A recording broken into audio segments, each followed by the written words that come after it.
여러분 반갑습니다. 반갑습니다. 이 시간 우리 함께 볼 말씀은 마가복음 6장입니다. 마가복음 6장 14절에서 29절까지의 말씀입니다. 마가복음 6장 14절에서 29절까지의 말씀. 세례 요한이 어떻게 죽었는지, 세례 요한의 죽음에 대해서 기록하고 있는 본문 말씀인데, 저하고 두 절씩 제가 먼저 14, 15절을 읽겠습니다. 이에 예수의 이름이 드러난지라 헤롯 왕이 듣고 이르되 이는 세례 요한이 죽은 자 가운데서 살아났도다. 그러므로 이런 능력이 그 속에서 일어나느니라 하고, 어떤 이는 그가 엘리야라 하고 또 어떤 이는 그가 선지자니 옛 선지자 중에 하나와 같다 하되, 헤롯은 듣고 이르되 내가 목된 요한 그가 살아났다 하더라. 전에 헤롯이 자기가 동생 빌립의 아내 헤로디아에게 장가됨으로 이 여자를 위하여 사람을 보내어 요한을 잡아 목에 잡았으니, 이는 요한이 헤롯에게 말하되 동생의 아내를 취한 것이 옳지 않다 하였음이라. 헤로디아가 요한을 원수로 여겨 죽이고자 하였으되 하지 못한 것은 헤롯이 요한을 괴롭고 공판하는 걸 알고 두려워하여 원망하며 또 그의 말을 들을 때에 그의 법문을 하면서도 달갑게 들으리라. 마침 기회가 좋은 날이 왔으니 곧 헤롯이 자기 생일에 귀신들과 청자들과 갈릴리의 귀인들과 더불어 잔치할세. 헤로디아의 딸이 친히 들어와 춤을 추어 헤롯과 그와 함께 앉은 자들을 기쁘게 한지라. 왕이 그 소녀에게 이르되 무엇이든지 네가 원하는 것을 내게 구하라 내가 주리라 하고, 또 맹세하기를 무엇이든지 네가 내게 구하면 내 나라의 절반까지라도 주리라 하거늘.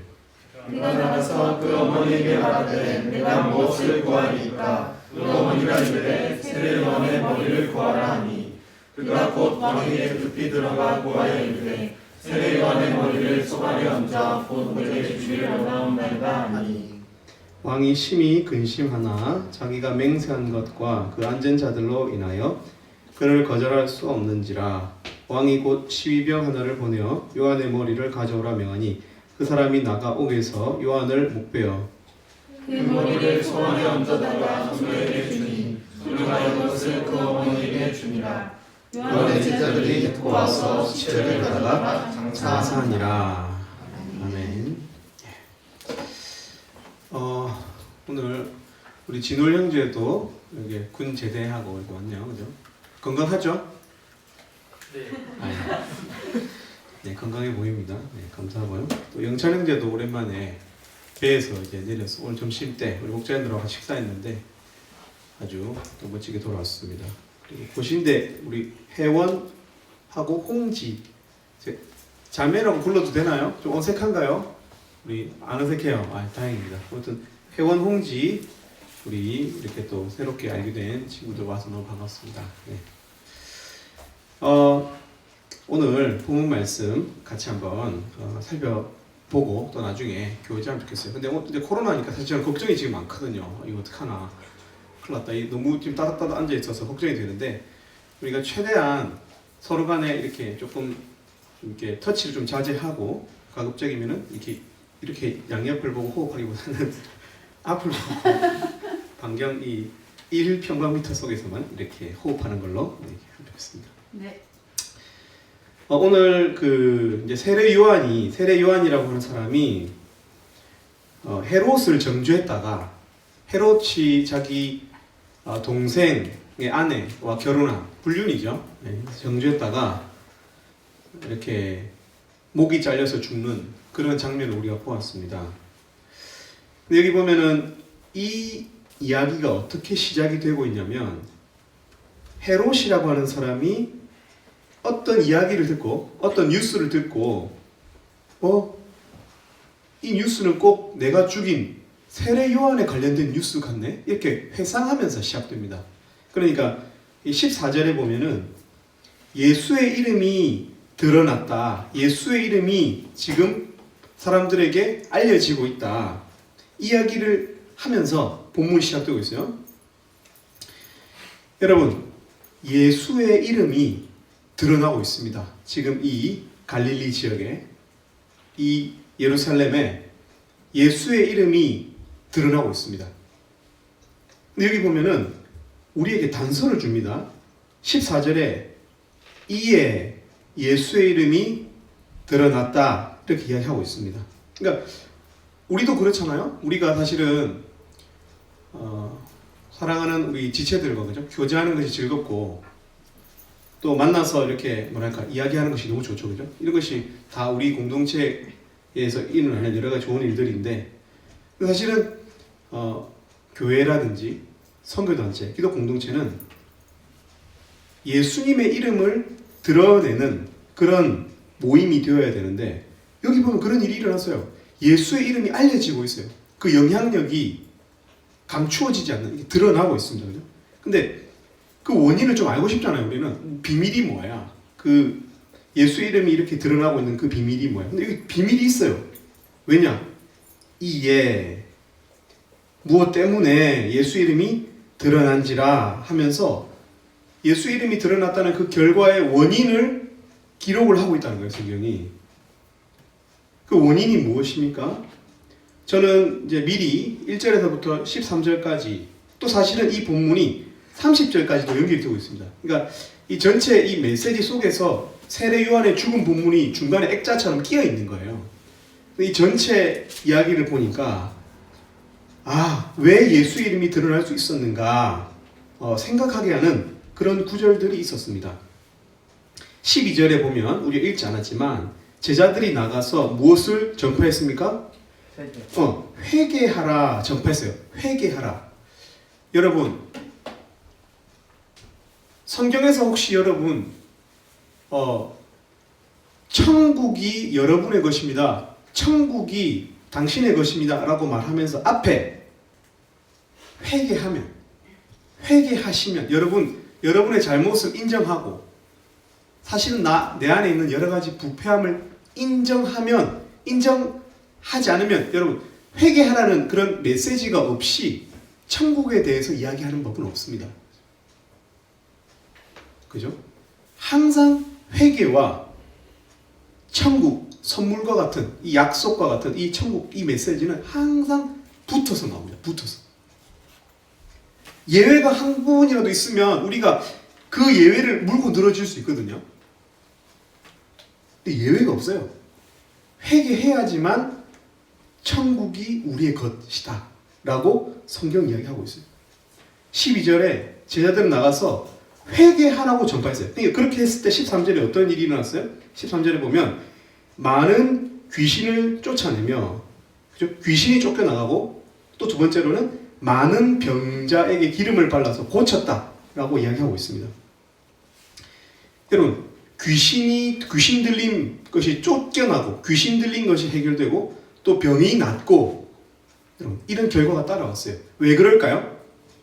왜냐하면 귀신 들리고 우리 정신적인 그 과거에는 그런 것이었어요. 정신적인 질환을 앓는다든지 몸이 아픈 것은 물론 우리가 그냥 자연적으로 발생하는 일들이지만 성경적으로는 그것이 다 우리의 죄 때문이다 라고 이야기하고 있거든요. 죄 때문에 귀신 들리고 죄 때문에 아픈 것이다 라고 이야기하고 있거든요.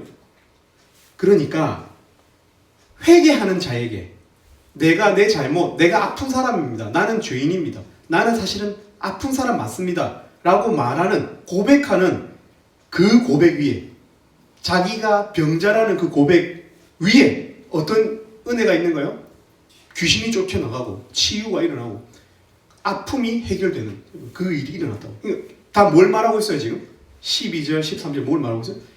회개라고 하는 이 어떤 내 잘못을 인정하는 것, 잘못을 지적하고 반성하는 것, 그 본질 말이에요. 본질이 지켜질 때, 여러분, 본질이 살아있을 때 예수님의 이름이 드러나고 있다라고 성경은 이야기하고 있다는 것이에요. 여러분, 사실 제가 엄청 복잡하게 이야기했지만 너무 당연한 거 아닙니까? 그죠? 내가 가진 어떤 정체성에 있어서 본질이 훼손되면 그 존재 근간이 휘둘리잖아요. 제가 아무리 친구가 많고 친구에게 좋은 사람이 되어도 만약 본질적으로 내가 가정에서 악한 사람이라면, 내가 가정에서 좋은 아버지가 되어주지 못하고 좋은 남편이 되어주지 못한다면 여러분 그 사람 좋은 사람이라고 할 수 있습니까? 여러분 친구들에게 평판이 좋아요. 근데 본질상 내 정체성이 아버지고 남편인데 거기 있어서 충성스럽지 못하다면 여러분은 저를 좋은 사람이라고 말할 수 있겠어요? 오히려 그 간극으로 인해서 그죠? 더 위선적이 되어버리죠. 그죠? 예, 본질이 매우 중요하다는 거예요. 근데 우리가 선교에 있어서 우리가 기도 공동체라고 하는 이 본질이 있어서 정말 중요한 것이 뭐라고요? 회개라는 거예요. 회개. 여러분 그 위에 오늘 본문이 놓여 있습니다. 회개의 메시지를 전하는 제자들, 그리고 그 제자들의 성공적인 사역 위에 오늘 본문이 놓여 있어요. 보세요. 13절 읽어보세요. 13절. 자, 제가 읽어드립니다. 많은 귀신을 쫓아내며 많은 병자에게 기름을 발라 고치더라 하고 오늘 본문을 딱 건너뛰어 볼게요. 오늘 본문을 건너뛰면 30절이 나타나겠죠. 우리가 29절까지가 본문이니까 30절. 아까 13절에서 30절 연결시킵니다. 사도들이 모여 자기들이 행한 것과 가르친 것을 낱낱이 고하니. 이거 어떻습니까? 자연스럽죠? 그죠? 자연스럽습니다. 13절에서부터 30절로 연결시켜요. 자연스러워요. 근데 어떻게? 그 회개의 메시지를 전달하는 제자들의 사역이라고 하는 이것은 그냥 바로 붙여야 되는데 붙이는 것이 훨씬 자연스러운데 일부러 이것을 굳이 마지막 한 구절을 딱 벌려가지고 중간에 세례 요한의 죽음에 대해서 삽입하고 있어요. 그러면 세례 요한의 이 죽음 메시지도 어떤 메시지라는 거예요, 여러분? 예, 회개하라는 회개의 가르침을 회개를 하라는 어떤 이 복음 메시지라는 거예요. 이 세례 요한의 죽음이. 여러분 왜 그런지 한번 살펴보겠습니다. 이 예수님의 소문을 들은 예수님의 제자들의 예수님과 예수님의 이 제자들의 그 가르침, 회개의 복음을 전하는 이 가르침을 들은 헤롯이 스스로 찔려서 이것은 꼭 내가 죽인 세례 요한이 하는 일과 같다 이렇게 하면서 자기의 일을 회상하면서 오늘 본문이 소환이 되고 있습니다. 왜 그렇죠? 왜냐하면 우리가 아까 전에 잠깐 얘기했듯이 17절에 헤롯이 자신의 동생인 빌립의 아내, 그러니까 자기의 제수시죠, 그죠? 자기의 제수였던 헤로디아라고 하는 여인과 결혼을 했거든요. 예. 그러면서 어떻게? 자기 아내를 버려버렸어요. 이 헤롯이. 헤롯은 여러분 당대의 어떤 사람입니까? 그 지역의 왕이었어요. 영주와 같은 이 분봉왕이라고 되어 있는 아주 어려운 정치 개념입니다. 아무튼 왕과 같은 존재였어요. 무슨 말이죠? 헤롯은 유명인이었어요. 여러분 우리 뉴스가 뭘로 도배되어 있습니까? 유명인들의 스캔들로 도배가 되잖아요. 그죠? 유명인이 무슨 일이 있었는지, 정치인들이 무슨 일이 있었는지, 그들의 일거수일투족, 특별히 스캔들이 뉴스가 되는 법이죠. 그러면 헤롯이 자기 아내랑 결혼했다는 이 뉴스를 그 당시 사람들이 알았을까요? 몰랐을까요? 너무 잘 알았겠죠. 원래 말은 굉장히 빠릅니다. 전달되는 속도가 어마어마한 거예요. 특히 이런 스캔들은 여러분 모두가 다 아는 뭐라는 거예요? 스캔들이고 모두가 다 아는 뭐예요? 지적할 거리라는 거예요. 당신 잘못되었습니다. 당신 그 결혼 잘못되었습니다. 라고 말할 수 있는 사람이 매우 많은 그런 유명한 스캔들이라는 거예요. 21절에 보면 그 헤롯이 자기 생일에 여러 사람들을 초청했어요. 근데 보세요. 대신들, 천부장들, 갈릴리의 귀인들, 부자들을 말해요. 귀인들, 영향력 있는 사람들을 초대했어요. 여러분, 무슨 말일까요? 이 헤롯의 결혼식에, 헤롯의 생일잔치에 초대된 이 사람들은 다 어떤 사람들이에요? 헤롯의 불륜을, 헤롯의 스캔들을 잘 아는 사람들이라는 거예요. 여러분, 근데 여기에서 헤롯에 대해서 누가 시비 거는 사람이 있습니까? 이 본문에서. 이 대신들, 천부장들, 관릴리의 귀인들 중에서 헤롯, 당신 잘못되었습니다 라고 말하는 사람이 있어요? 없어요. 헤로디아의 딸, 그러니까 헤롯의 딸이죠. 이제는 헤로디아의 딸이 춤을 춰요. 음악이 흘러나와요. 그리고 헤롯은 그 춤추는 딸에게 내가 네 춤추는 거 보니까 너무 기뻐서 내 나라의 절반까지도 네한테 주고 싶다. 뭐 이런 분위기 어떤 것 같아요, 여러분? 이 무도회장의 분위기가 어떤 것 같아요? 엄청 좋죠. 음악이 있고요, 춤이 있고요, 술이 있고요, 호의를 약속하는 위로와 격려가 있는 자리예요. 여러분, 이런 자리에서 당신 잘못되었습니다 라고 말할 수 있겠어요? 침묵하고 싶을 것 같지 않아요, 여러분? 여러분, 춤추고 노래하고 음악이 있어도 모두가 다 알고 있는 한 가지 사실이 뭐예요? 다 알고 있는 사실이 뭐예요? 그 사람 잘못됐다는 거예요. 그 사람 옳지 못하다는 거예요. 그냥 불의하다는 거예요. 모두가 침묵하고 있어도 이 본문이 제일 포커스 온 되고 있는 게 뭐예요, 여러분? 헤롯이 잘못됐다는 거예요. 헤롯 옳지 못하다는 이 단순한 한 문장이에요. 죄를 지은 제가 양이 있다고 칩시다. 근데 양과 그 양이 심각한 죄를 저질렀어요. 근데 1대1 성경 공부를 해요. 근데 2시간 동안 기분 좋은 이야기만 해요. 2시간 동안. 은혜로운 말씀만 나눠요. 뭔가 잘못되지 않았어요? 어색하지 않아요? 오히려 이 기쁨이? 오히려 이 좋은 분위기가, 이 춤이 어색하지 않냐는 거예요. 지적할 것부터 지적해야 되는 거 아니에요, 사실? 헤롯, 당신이 동생의 아내를 취한 것은 옳지 못합니다. 이 한마디 해야 되는 거 아니에요? 여러분, 우리는 어떻습니까? 지금도 엄청 침묵의 분위기에 빠져버렸죠, 여러분. 네. 우리는 얼마나 많이 침묵하는 사람들입니까? 우리는 얼마나 흥을 깨는 데 있어서 용기가 부족한 사람들입니까, 여러분? 네, 누가 이 말했어요? 18절에 보면 세례 요한이 헤롯에게 말하되 뭐라고 했어요? 동생의 아내를 취한 것이 옳지 않다. 동생의 아내를 취한 것이 옳지 않다라고 누가 말했어요? 세례 요한이 말했어요. 아무도 지적하지 않는 이 헤롯의 스캔들을 왕궁이, 헤롯이 살고 있는 이 귀족들이 살고 있는 이 빌리지가, 이 왕궁이 주거지가 아닌 광야라든지 요단강, 주로 자연 이 컨트리 사이드에서 사는 세례 요한이 와서 말해야 했어요. 이게 무슨 말일까요? 다 침묵했으니까요. 도시 사람들이 다 침묵했으니까 세례 요한이 와야 했어요. 와서 당신 동생의 아내를 취한 것이 옳지 않습니다. 한마디 딱 하고 감옥에 투옥이 되어버렸어요. 아무도 말하지 않는 불의. 불의에 대해서 침묵하는 불의 말이에요. 여러분, 만약 여러분 집 성경을 전달하고 있는 제가 여기 앞에서 어떤 약한 사람이, 약한 자매라 칩시다. 약한 자매가 괴한에게 당했어요. 근데 그 괴한의 팔에 문신이 있었던 거예요. 그래서 제가 침묵했어요. 나가면 안 되겠다. 큰일 나겠다. 나가면 많이 죽겠다. 이렇게 했어요.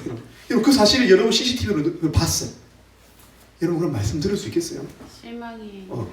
그러니까 저 위선자, 여러분, 불의에 침묵하는 것은 불의입니다. 세례 요한은 헤롯에게 그 일이 옳지 않다라는 직언을 했다는 그 일 때문에 이 감옥에 투옥이 되었어요. 여러분, 그리고 어떻게 됐습니까? 이 헤로디아가 춤을 추고 나서, 헤로디아의 딸이 춤을 추고 나서 헤로디아도 그게 엄청 찔렸던 것 같아요. 그러니까 저 세례 요한 저 지게 버려야 되는데 이렇게 하다가 이 찬스에서 그 머리를 잘라서 달라고 해요. 딸을 통해서 사주를 합니다. 그래서 세례 요한이 어떻게 돼요? 설마 하나님께서 이때 막아주셔야지. 이 타이밍이다. 기적이 일어난 타이밍은 바로 이 타이밍이야. 그렇지 않아요? 하나님의 손은 이 타이밍이잖아. 이때 막아주셔야지. 갑자기 팍, 맞죠? 하나님께서 특별한 은총을 통해서 이 세례 요한의 목이 잘리는 걸 막아주셔야 돼요. 우리의 기대는 어떻게 돼요? 너무 허무해요. 여기서 잘려버려요. 세례 요한의 목이 잘려서 소반, 자든 쟁반 위에 올려져서 이 생일잔치, 이 무도회장의 한켠에 그냥 쓰레기처럼 한 배경에 놓여져 버려요. 여러분, 성경이 지금 무엇을 말하고 있습니까, 여러분? 지금 이런 것입니다. 성경은 우리가 어릴 때 주일학교 때 들은 그 구연동화가 아니라는 거예요.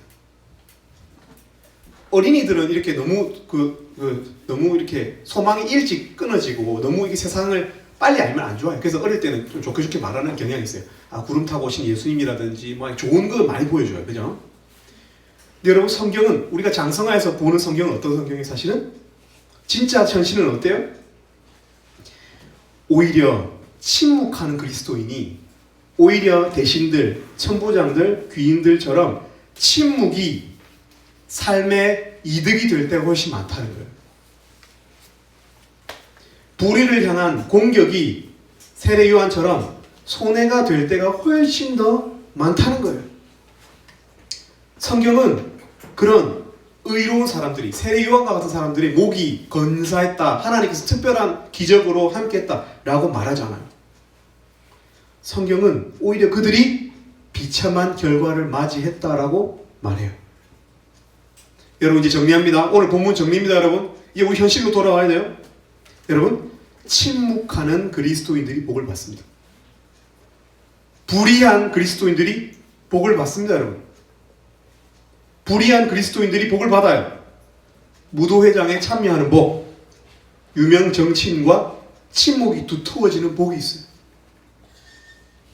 회개의 메시지에 대해서 침묵하는 그리스도인의 삶이 훨씬 더 윤택해요. 또 정리합니다. 반대로, 그러나 불의를 불의라 말하고 죄를 지적하고 회개의 메시지를 전하는 복음적인 삶을 사는 그 사람, 의인은 허무하게 그 인생이 망할지도 모릅니다.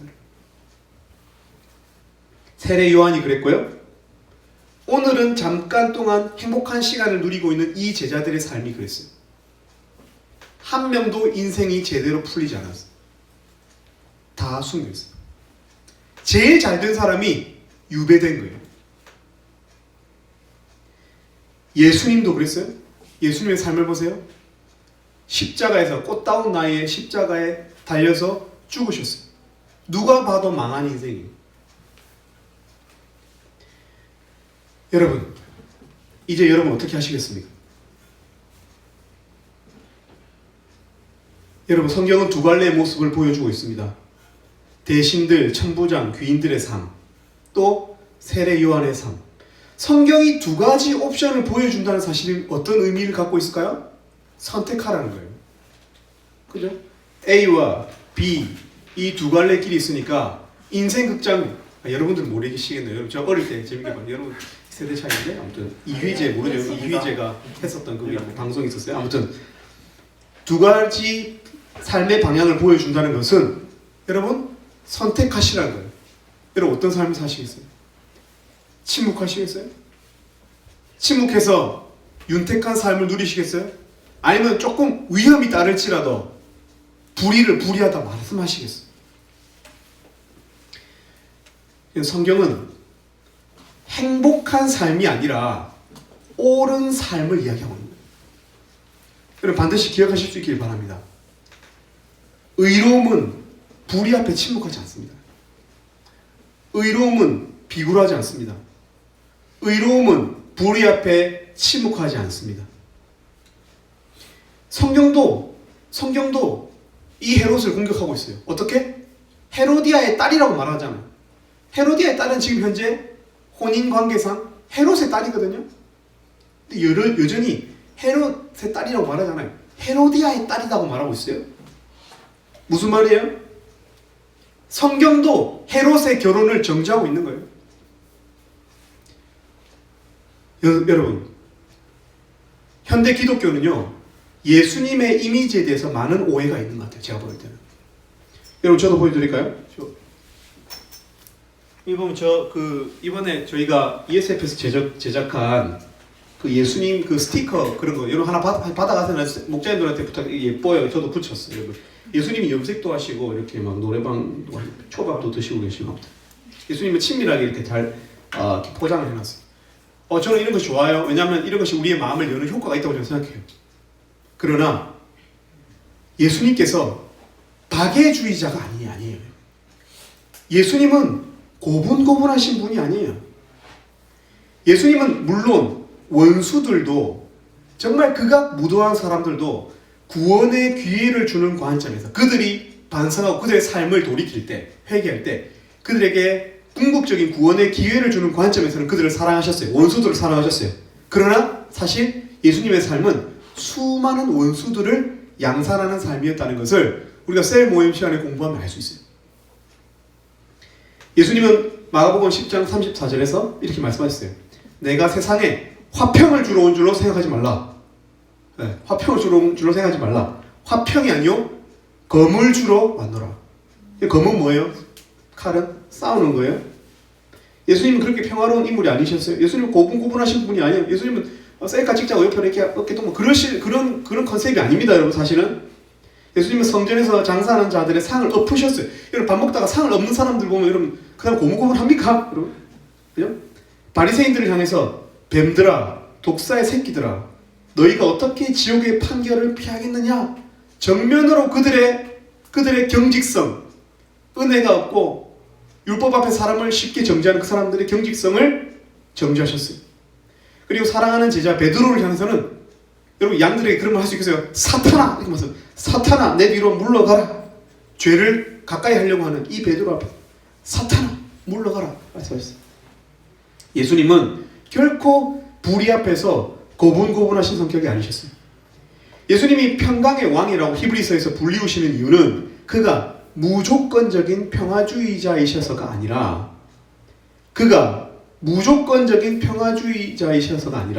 평강의 왕이라고 불리시는 이유는 그가 만약 우리가 우리의 불의를 버리고 회개할 때 우리의 구원을 언제라도 담보해 주시는, 언제라도 하나님과 우리 사이의 이 관계를 회복시키기를 원하시는 그 평강, 그런 평강의 왕이다라고 말하고 있지만 만약 우리가 회개하지 않고 우리의 잘못을 돌이키지 않을 때 입장에서는 결코 평강의 왕이 아니라는 거예요. 성경은 명확하지 않아요, 여러분?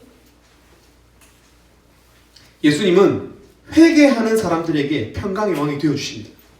세례 요한은 헤롯에게 너 옳지 못하다 회개해라 말했잖아요. 근데 거기에 대해서 헤롯의 마음에 찔림이 있었어요. 달갑게 들었다고 이야기하고 있어요. 달갑게 들었지만 아까 우리 읽어보면 달갑게 들었지만 어떻게? 그 말을 듣지 않았어요. 이게 우리의 상태 아닌가요? 맞는 줄은 알아요. 내가 잘못한 줄 알아요. 그러나 듣지 않아요. 아는 능력과 행하는 능력은 달라요. 여러분, 우리가 비대면의 시대를 살고 있어요.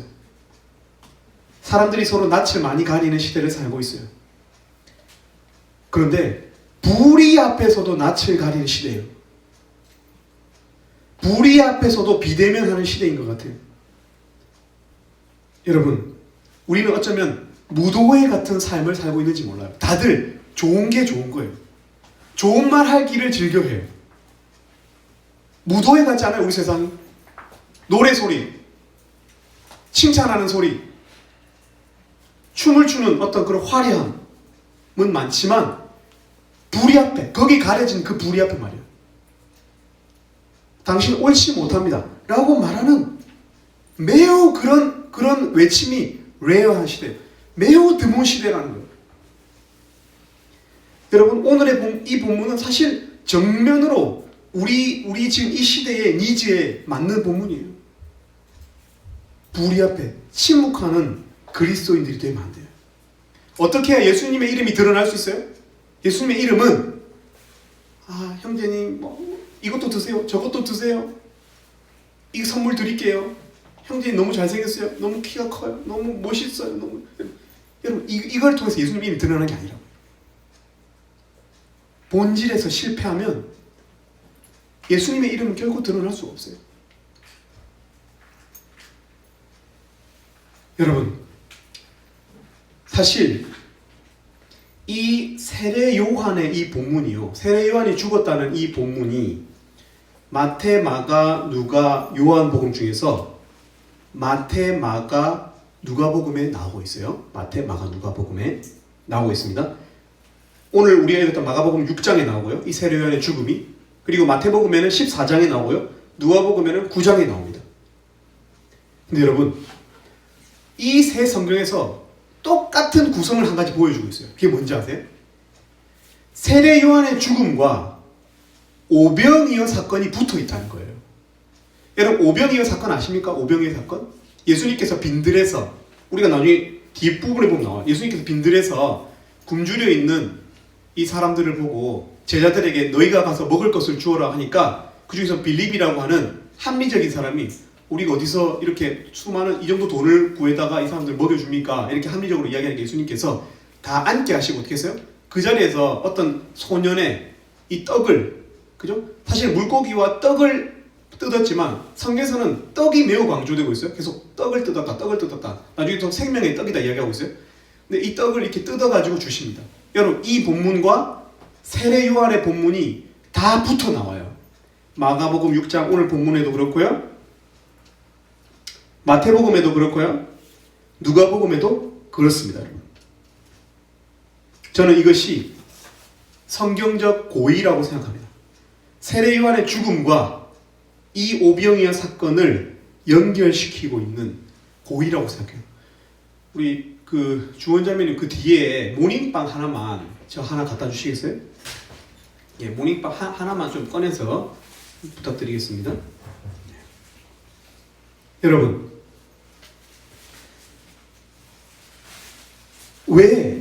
왜 세례 요한과 세례 요한의 죽음과 회개 메시지와 이 예수님의, 제가 먹을 게 아닌데 이렇게 고이 이렇게 냅킨에 싸서 이렇게 주시는 저 고상함, 우리 많이 봤지만, 여러분 보세요. 예수님께서 이 빈들에서 이 떡을 주셨어요, 그 사람들에게. 근데 제가 성경적 기록으로 한번 재구성해 보겠습니다. 예수님은 제자들에게 너희가 먹을 것을 주라 이렇게 하셨어요. 그때 빌립이 우리가 가서 200데나리온의 떡을 어떻게 지금 살 수 있습니까? 이렇게 이야기했어요. 그때 예수님께서 어떻게 하십니까? 너희에게 떡 몇 개가 있나 보라 이렇게 물어보세요. 너희에게 떡이 몇 개가 있나 보라. 떡이 몇 개가 있나? 그러니까 떡을 구해왔어요. 떡을 구해왔어요. 다 먹을 수 있는 양이 아니었어요. 그래서 예수님께서 어떻게 하십니까? 지금 우리들처럼 앉히셨어요.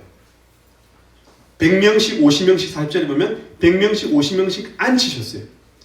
그리고 보세요. 어떻게 하십니까? 떡을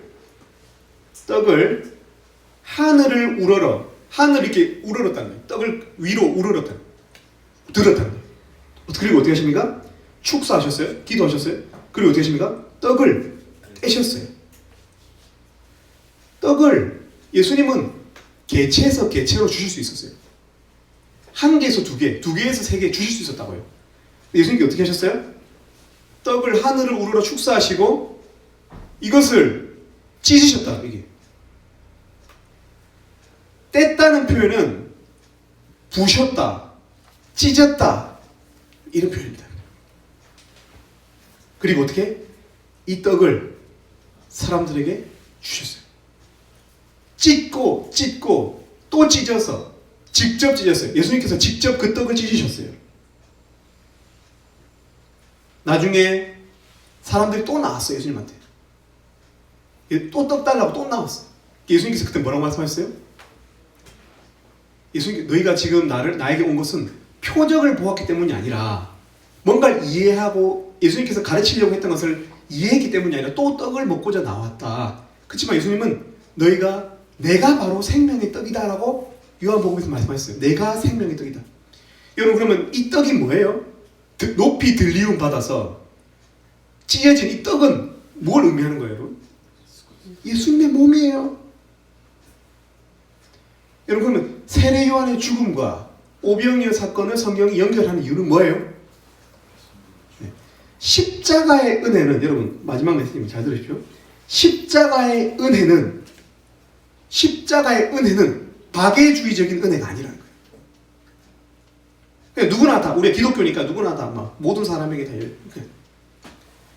회개하는 사람들에게, 자기 잘못을 인정하는 사람들에게 내가 하나님 앞에 얼마나 죄인 되었는지를 인정하는, 마치 텅 빈 들처럼 내 영혼이 텅 비어 있음을 겸손하게 고백하는 영혼들을 먹이시는 떡이라는 거예요.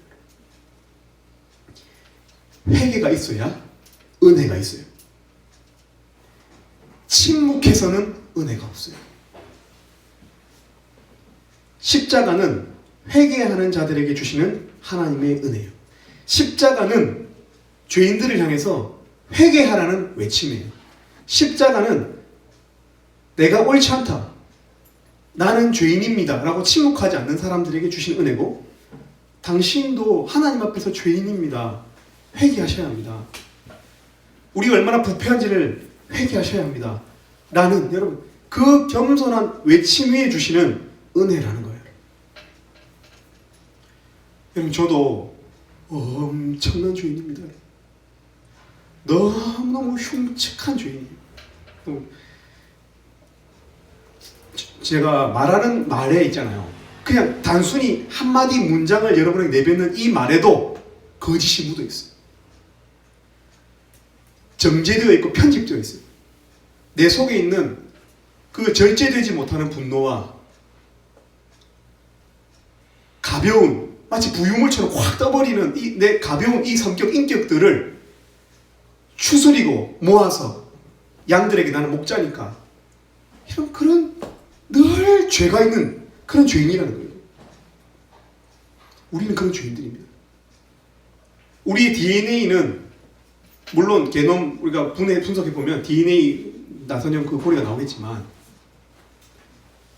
하나님의 눈으로 보았을 때 우리는 세포 하나하나가 부패한 죄인들이라는 거예요. 여러분, 우리 얼마나 음란한 존재들입니까 사실? 우리 사실 그렇게 음란한 존재들 아닙니까? 하루에도 그 음란한 생각이 몇 번 찾아옵니까? 저는 제가 지금 40이 되었어요. 저는 20대 때 내가 남들보다 혈기가 많아서, 에너지가 많아서 더 음란한 줄 알았어요. 제가. 추기적인 고백하면 저는 40이 되어도 똑같아요. 여러분은 나이가 들면 좀 괜찮아질 거라는 그 소망을 갖고 지금 20대를 버티고 계십니까, 여러분? 근데 그렇지 않아요. 나이가 들어도 똑같아요. 절망스러워요. 죄 앞에 우리가 절망스럽다. 만약 내 죄가 까발려진다면 저는 저 같은 사람 절대 사랑하지 못할 것 같아요. 진짜 진심입니다, 여러분. 조금 괜찮은, 내가 생각할 때 어떨 때는 괜찮을 때도 있잖아요. 이 정도 생각은 좀 괜찮았다. 제가 제 자신 제일 잘 알잖아요. 근데 내가 내 같은 친구가 있으면 나 사랑 못할 것 같다니까요.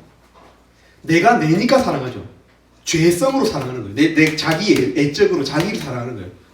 근데 객관적으로 내가 내 같은 사람 한 명 있으면 나 사랑 못한다니까요. 너무 나쁘기 때문에. 남들한테는 그렇게 협소한, 이렇게 위협적이고 인색하면서 저 자신한테는 매우 관대합니다. 근데 지원 간사님이 양인데, 지원 간사님 생일 선물은 결제할 때 약간, 액수가 고액이 될수록 떨림이 있습니다. 제 자신한테 결제할 때는 일의 떨림도 없어요. 물론 그 돈을 갖고 할 수 있는 기회비용적 떨림은 있지만 내 자신에 대해서 부는 그 마음에는 떨림이 없다고요. 여러분 그렇지 않습니까? 여러분 안 그렇습니까? 자매님들은 어떻습니까? 자매님들 마음속에 매 순간 매초 어떤 자매들 간의 어떤 그 시기와 질투의 영이 가득하잖아요. 마치 땅 따먹기 하는 것처럼 여러분 그런 아우라들이 있지 않나요 사실은? 특정 자매가 그렇다는 게 아니고 우리 모두 그렇다는 거예요 사실. 근데 우리를 가장 잘 아시는 하나님께서 그런 우리들을 위해서 정말 죄의 게놈을 가지고 계신, 죄성의 게놈 DNA 지도를 가지고 계신 하나님께서 우리를 사랑하신다는 거예요. 그래도 그래도 나는 네가 좋다는 거예요. 근데 어떻게 해요? 내가 좋아하는 그 존재에게 관계가 그냥 회복되나요? 찝찝한 걸 해결해야 돼. 근데 네 알잖아. 네 그걸 알아야 돼. 네 진짜 죄인이란 말이야. 네가 지금 죄가 네 속에 가득하다. 그 죄를 고백하고 회개하라. 잘못을 인정하고 늘 그 잘못에 대해서 겸손한 마음으로 하나님께 나오라는 거예요. 관계를 회복하라. 여러분, 회개 메시지는 차가운 메시지가 아닙니다. 여러분. 그래서 따뜻한 메시지예요. 세례 요한의 이 삶은 너무 허무해 보이잖아요. 그죠? 오늘 본문에 보면 14절과 16절에 보면 이 헤롯에게 비수가 되어서 날아간 그 메시지는 살아있어요. 14절에도 보면 이에 예수 이름이 드러난지라 헤롯 왕이 듣고 이르되 이는 세례 요한이 죽은 자 가운데서 살아났도다. 그의 찔림 가운데 살아있는 거예요. 양심 가운데 영원한 울림이 되어서 살아있는 거예요. 그 메시지는. 왜 그렇죠? 세례 요한이 대단해서 그렇습니까? 아닙니다. 세례 요한의 그 메시지가 의로웠기 때문에 그런 거예요. 하나님께서 그 메시지를 붙들어 주시기 때문에 살아있는 거예요. 그 메시지가. 결코 허무한 인생이 아니라는 거예요. 잘못에 대해서 지적하는 인생은 말이에요. 그러다 죽을 수 있어도. 16절에도 헤롯은 듣고 이르되 내가 목벤 요한 그가 살아났다 하더라. 허무한 인생이 아니라는 거예요. 옳음을 추구하는 인생은 허무한 인생이 아니라고 성경은 선명하게 이야기해주고 있는 거예요. 우리 지체들이 자기 자신에 대해서 침묵하는 그리스도인들이 되지 않기를 바라요. 하나님 앞에서 큐티로 나아갈 때 늘 하나님 저 같은 죄인이 참 오늘도 이렇게 말씀 앞에 왔습니다. 하나님 성경 공부를 하는 태도도 늘 하나님 앞에 겸손한 마음으로 하나님 이 완악한 이 죄성을 보게 하시고 오늘도 하나님 앞에서 은혜로 새롭게 하여 주시옵소서 하는 정말 어떤 뭐랄까요 감정이 메마른 인격이 메마른 그런 큐티가 아니라 진짜 호기심 천국의 큐티가 아니라 말씀 앞에 내가 독대하는 하나님 앞에 무릎 꿇는 그런 큐티 하면 좋겠다는 거예요. 또 우리가 사랑하는 지체들에게 있어서도 작은 잘못이 보일 때 그 죄를 까발리지 마시고 소문내지 마시고 조용히 찾아가세요. 찾아가서 그 잘못을 가만히 이야기해 주세요. 편지를 쓰든지 진중하게. 뒷담화는 안 돼요. 수근수근하는 죄에 빠져서는 안 돼요. 오히려 더 무거운 책임감으로 아파하다가 어떻게 지혜롭게 말해야 저 사람이 알아들을까 하다가 찾아가서 이야기해 줘요. 그것은 게으름입니다. 그것은 죄입니다. 이렇게 이야기해 주는 거예요. 우리 예수 가장 귀한 그 이름 그 찬양하고 마쳤으면 좋겠습니다.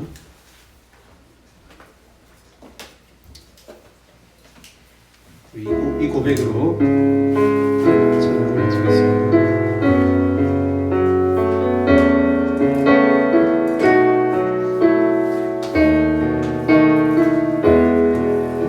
예수 가장 귀한 예수 가장 귀한 그 이름 예수 언제나 믿고 늘 사 오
기도하고 마치겠습니다.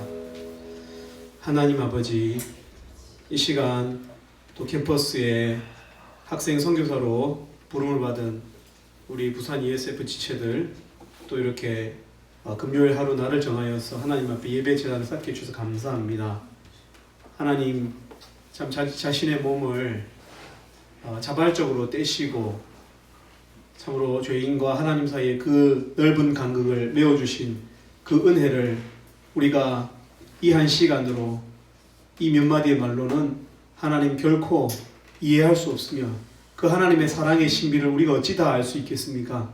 하나님, 우리 지체들의 삶 가운데 성령 하나님 기름을 부어주시고 저들이 하나님 앞에 말씀으로 다가갈 때마다 하나님의 이름을 죄인된 심정으로 주여 탄식하며 다가갈 때마다 하나님 그 사랑이 깨닫게 되는 은혜가 있을 수 있도록 하나님 도와주시옵소서. 그래서 특별히 우리 공동체 가운데 형제 자매들 간에 그 형제 우애의 기쁨도 있지만 하나님의 사랑을 공유하고 하나님의 사랑을 깊이 깨닫는 하나님 그 흔들 수 없는 사랑의 감격이 우리 공동체한테 있을 수 있도록 하나님 축복해 주시기를 원합니다.